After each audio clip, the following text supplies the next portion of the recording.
बिस्मिल्लाहिर्रहमानिर्रहीम। स्टूडेंट्स, आज हम लोग न्यूमेरिकल्स करेंगे, प्रॉब्लम सॉल्व करेंगे और कुछ इंपॉर्टेंट न्यूमेरिकल्स भी इसमें मौजूद हैं। सबसे पहले आप लोग बुक ओपन करेंगे और पेज नंबर 77 ओपन कीजिएगा। पेज नंबर 77, पेज नंबर 77 ये ओपन करेंगे और न्यूमेरिकल नंबर 2 देखिएगा। ये एक बड़ा इंपॉर्टेंट क्वेश्चन है, पेपर में अक्सर पूछ लिया जाता है। क्वेश्चन नंबर 2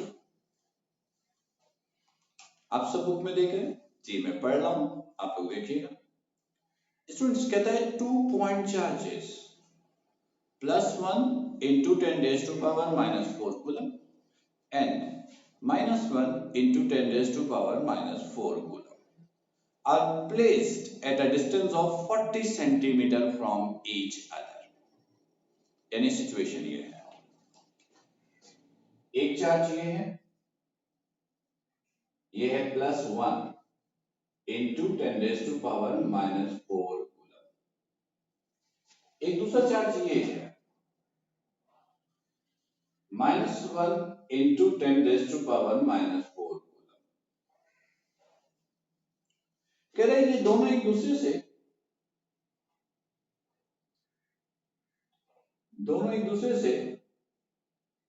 40 सेंटीमीटर के डिस्टेंस पर प्लेस्ड है। 40 सेंटीमीटर के डिस्टेंस पर प्लेस्ड है। सही, एक काम कीजिए, इसे नाम दे दिया हम लोगों ने Q1,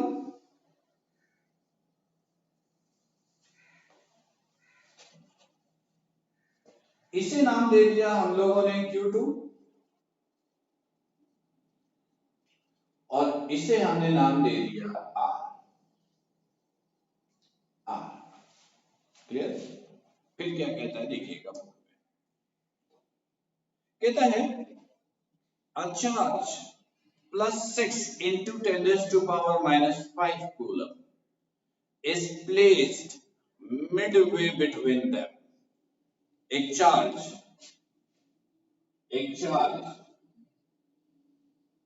+6 into 10 raised to power -5 coulomb is placed midway between them। इन दोनों के बिल्कुल दरमियान में रखा है। अगर स्टूडेंट ये दरमियान में रखा है तो ये डिस्टेंस कितना हो गया? 20 सेंटीमीटर और ये डिस्टेंस भी कितना हो गया? 20 सेंटीमीटर। एग्री? इसे कह दीजिए R1, इसे कह दीजिए R2 और इस चार्ज को नाम दे दीजिए Q3। क्लियर? फिर क्या कहता है? कहता what is the magnitude and directions of force on it. वो चार्ज जो दरमियान में रखा गया है, वो चार्ज जो दरमियान में रखा गया है, इस पे लगने वाली फोर्स का मैग्नीट्यूड और डायरेक्शन बताइए। यानी कह रहा है मैग्नीट्यूड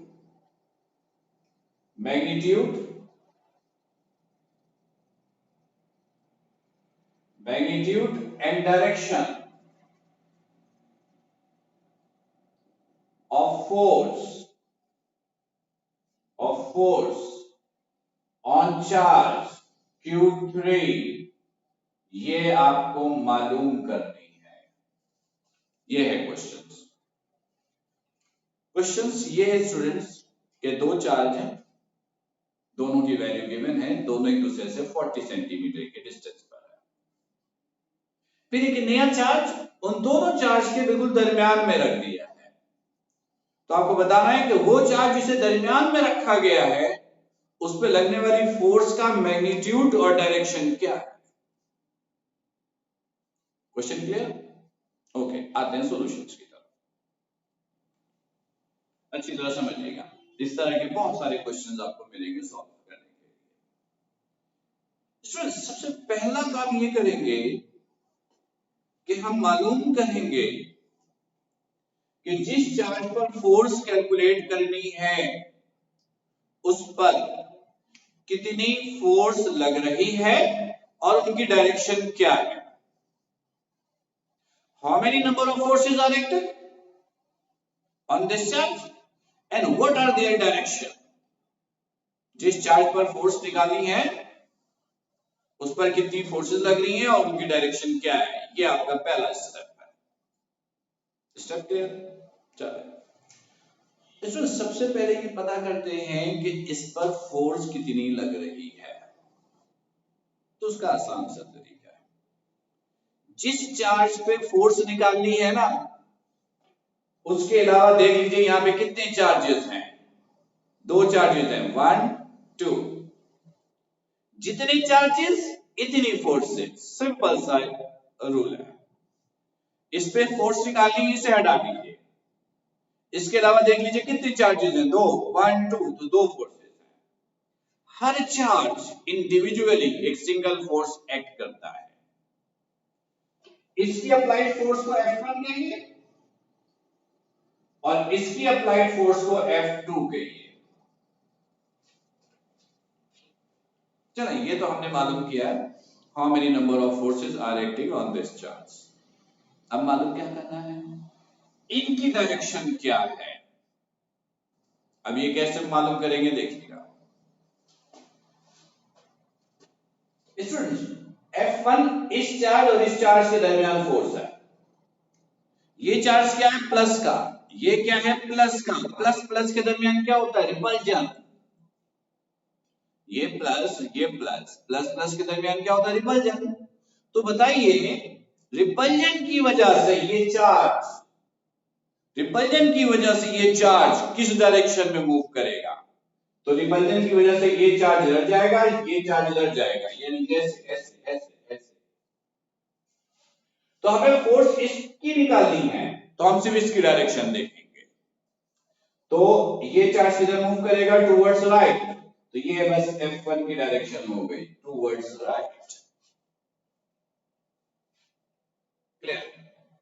इसी तरह F2 की डायरेक्शन निकालिए। F2 का ताल्लुक है इससे और इससे, ये माइनस का, ये प्लस का।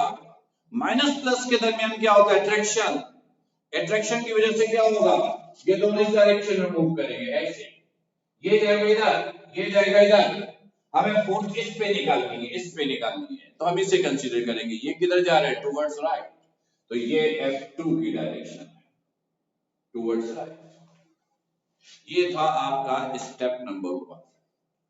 स्टेप 1 ये था कि you have to determine how many number of forces are acting on this charge and what are their direction। ये हमने मालूम कर लिया। स्टेप 2, स्टेप 2 में क्या करेंगे, कूलम्स लॉ की मदद से F1 और F2 की वैल्यू निकाल लेंगे। कूलम्स लॉ की मदद से F1 और F2 की वैल्यू निकालेंगे। ऐसे लिखेंगे,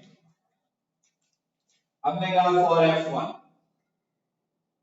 फॉर F1 F1 Q1 और Q3 के दरमियान फोर्स है, तो आप लिखेंगे F1 is equal to K Q1 Q3, इन दोनों के दरमियान डिस्टेंस R1, तो R1 का स्क्वायर। ये कूलम्स लॉ। वैल्यू पुट कीजिए, F1 is equal to K की जगह 9 into 10 raised to power 9, ये कांस्टेंट है, आपको याद करके रखना है। Q1 1 into 10 raised to power minus 4, Q3 6 into 10 raised to power minus 5 over R1 का स्क्वायर। R1 is 20 सेंटीमीटर, इसे SI यूनिट में कन्वर्ट कीजिए मीटर में।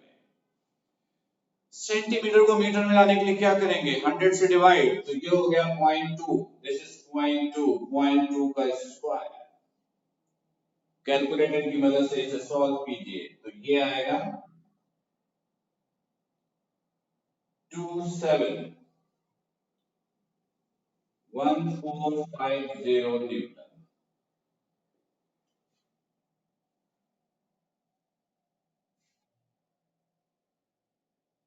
Students 1350 Newton.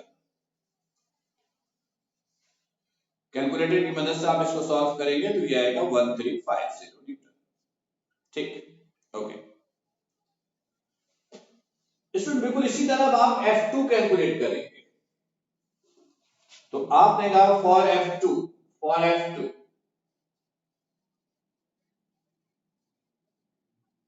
F2 किसके दरमियान है? Q2 और Q3 के दरमियान। तो फॉर्मूला बनेगा K Q2 Q3 ओवर दोनों के दरमियान distance R2, this is R2, ये स्क्वायर। वैल्यू पुट कीजिए।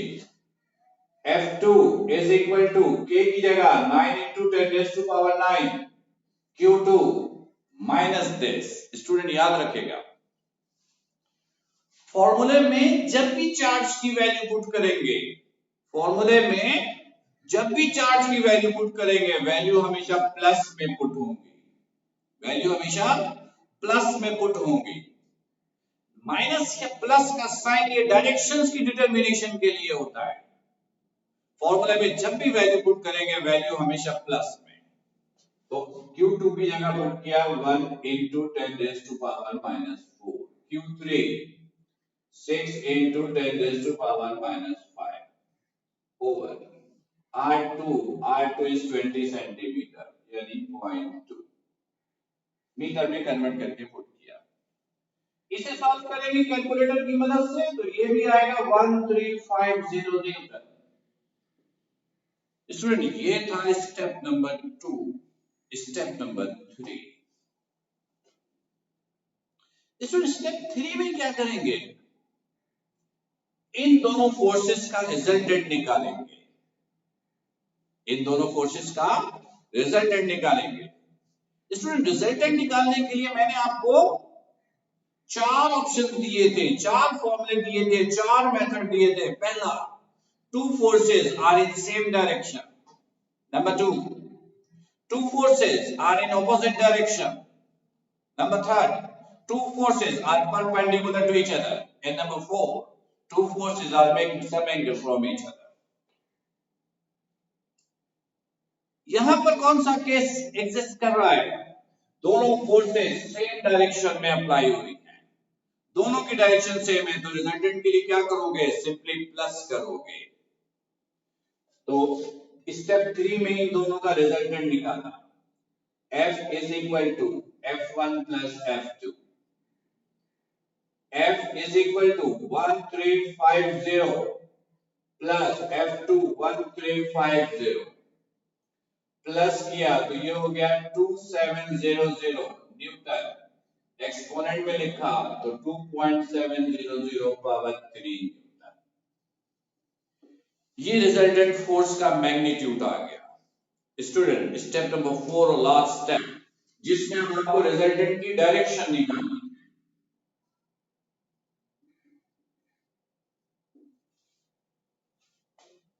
इसमें गौर से सुनिएगा। डायरेक्शंस के दो मतलब होते हैं, डायरेक्शंस के दो मतलब होते हैं। पहला मतलब होता है where charge is moving, where charge is moving, जिसमें आपको सिर्फ बताना पड़ता है कि चार्ज किधर मूव कर रहा है, राइट पर, लेफ्ट पर, अप पे, डाउन पे, किधर।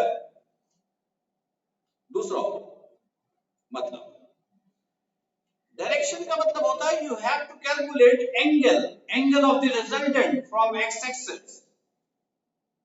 You have to calculate angle of the resultant from X axis. तो हम कौन सा ऑप्शन यूज करें? इसमें आपकी मर्जी नहीं चलेगी। और सुनिएगा, मैंने रिजल्टेंट निकालने के 4 फॉर्मूले दिए थे। अगर रिजल्टेंट पहले या दूसरे ऑप्शन से निकाला है, पहला और दूसरा ऑप्शन क्या था? Forces are in same direction और अपोजिट डायरेक्शन, ये था पहला दूसरा केस। अगर रिजल्टेंट पहले या दूसरे केस से निकाला है तो डायरेक्शन का मतलब दोगे वेयर चार्ज इज मूविंग। और अगर तीसरे या चौथे ऑप्शन से निकाला है तो डायरेक्शन का मतलब लोगे determination of the angle of the resultant from X axis. Clear? तो यहां पर रिजल्टेंट हमने पहले केस से निकाला है। तो डायरेक्शन का क्या मतलब हुआ? वेयर चार्ज इज मूविंग, बस सिर्फ ये आपको बताना है और वो यहीं से पता चलेगा, डायरेक्शन से पता चलेगा। और से लिखिए, इस चार्ज पे दो फोर्सेस लग रही हैं, दोनों फोर्सेस इस डायरेक्शन में लग रही है, राइट की तरफ। तो ये चार्ज किधर मूव करेगा? राइट की तरफ, बस आपको ये बताना है। तो मैं लिखूंगा charge Q3, charge Q3 will be moved towards right और towards negative charge, एक ही मतलब है दोनों का, towards negative charge, ये इसकी डायरेक्शन है। तो स्टूडेंट्स, इस न्यूमेरिकल के कॉन्सेप्ट्स आपके पास आपको अच्छे आने चाहिए, क्योंकि इस तरह के कई न्यूमेरिकल्स आपको मिलेंगे सॉल्व करने के लिए। तो स्टेप्स याद होने चाहिए, स्टेप्स याद होगा, आप बड़ी आसानी के साथ ये इस तरह के न्यूमेरिकल सॉल्व कर सकते हो। Clear students? चलो स्टूडेंट्स, एक और न्यूमेरिकल करते हैं। देखिएगा नंबर 8 देख लीजिएगा जरा। नंबर 8, वैसे ये इंपॉर्टेंट नहीं है, ये एक प्रैक्टिस न्यूमेरिकल है। नंबर 8 मैं पढ़ रहा हूं, आप लोग सुनिए, देखिए बुक में। कहता है a particle carrying a charge of 10 power minus 5 coulomb. कह रहा है एक पार्टिकल चार्ज कैरी करता है किस अमाउंट का? 10 की पावर माइनस 5 कूलम का। ये है चार्ज की value Q, 10 raise to power minus 5 coulomb. कहता है particle carrying a charge of 10 power minus 5 coulomb start from rest in a uniform electric field intensity of 50 volt per meter। Student, कह रहे एक particle है, charge carry करता है जिस amount का, इलेक्ट्रिक फील्ड में मूव करता है जहां फील्ड इंटेंसिटी कितनी है? 50 वोल्ट पर मीटर। इंटेंसिटी के मैंने आपको दो यूनिट बताए हैं, एक न्यूटन पर कूलम, दूसरा वोल्ट पर मीटर, और ये दोनों यूनिट आपस में क्या होते हैं? बराबर होते हैं। आप जो यूनिट इस्तेमाल करना चाहे करें। फिलहाल यहाँ पे इंटेंसिटी कितनी गिवन है? 50 वोल्ट पर मीटर, 50 वोल्ट पर मीटर। फिर कहता है find the force of the particle, particle पे लगने वाली फोर्स बताइए, यानी F बताइए।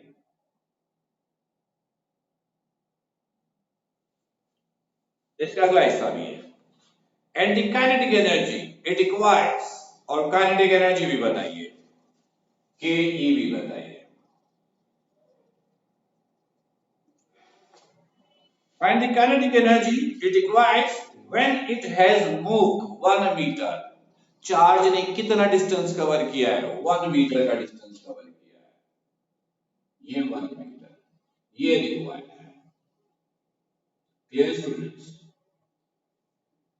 स्टूडेंट, अगर आप फॉर्मूले को देखो तो F मालूम करने के लिए फॉर्मूला क्या यूज करोगे? F के लिए क्या फॉर्मूला यूज करोगे? बड़ा सिंपल सा फॉर्मूला मैंने आपको दिया है, E is equal to F over Q, E is equal to F over Q। तो F इक्वल हो जाएगा किसके? Q E के। Q गिवन है, E गिवन है, सिंपल मल्टीप्लाई कीजिएगा, F निकल आएगा। F का यूनिट क्या लिखोगे? न्यूटन, ये इसका यूनिट है। क्लियर? चलिए अब जरा बताइए के ई के लिए फॉर्मूला क्या यूज करेंगे? हाफ mv स्क्वायर के यूज कर नहीं सकते हैं, क्योंकि ना मास है ना वेलोसिटी है। फिर काइनेटिक एनर्जी के लिए फॉर्मूला क्या यूज करेंगे? यस, यहां पर काइनेटिक एनर्जी का फॉर्मूला यूज करेंगे सिंपल Fs। ये वर्क का फॉर्मूला है, ये वर्क का फॉर्मूला है, और मैंने आपको बताया था ये आप काइनेटिक एनर्जी के लिए भी, पोटेंशियल एनर्जी के लिए भी, किसी टाइप की एनर्जी मालूम करने के लिए भी ये फॉर्मूला इस्तेमाल कर सकते हैं। एफएस वर्क का फॉर्मूला है, लेकिन यहाँ पर मोशन भी है। मोशन है तो डिस्टेंस कवर हो रहा है, काइनेटिक एनर्जी है, वर्क भी है। एफएस वर्क का फॉर्मूला है और ये एक ऐसा फॉर्मूला है जो आप किसी भी टाइप की एनर्जी के लिए इस्तेमाल कर सकते हैं। तो फिलहाल यहाँ पे यूज करेंगे K is equal to FS. F ऊपर कैलकुलेट हो गया, एस ये गिवन है, सिंपल मल्टीप्लाई करेंगे, काइनेटिक एनर्जी आएगा, यूनिट क्या लिखोगे, जूल। Clear student? स्टूडेंट्स फिलहाल बोर्ड पर इतनी जगह नहीं है कि हम इससे आगे आज बढ़ पाए। इन दोनों न्यूमेरिकल की, स्पेशली इस न्यूमेरिकल की बड़ी अच्छी प्रैक्टिस कीजिएगा, टाइम दीजिएगा, स्टेप्स अच्छे तरीके से क्लियर होने चाहिए, अच्छे तरीके से क्लियर होने चाहिए, क्योंकि इन इंफॉर्मेशन के बेसिस पर हमें बहुत सारे न्यूमेरिकल सॉल्व करने हैं। ये आपके पास रिकॉर्डेड फॉर्म में है, आप नंबर ऑफ टाइम्स लेक्चर को देख सकते हैं। फिर भी कोई कंफ्यूजन हो तो नोट डाउन करके रखिएगा, लाइव सेशन में फिर आप उससे डिस्कस कीजिएगा। तो स्टूडेंट्स आज का लेक्चर फिर यहीं पर स्टॉप करेंगे। आप सब अपना बहुत ख्याल रखिएगा। अस्सलाम वालेकुम।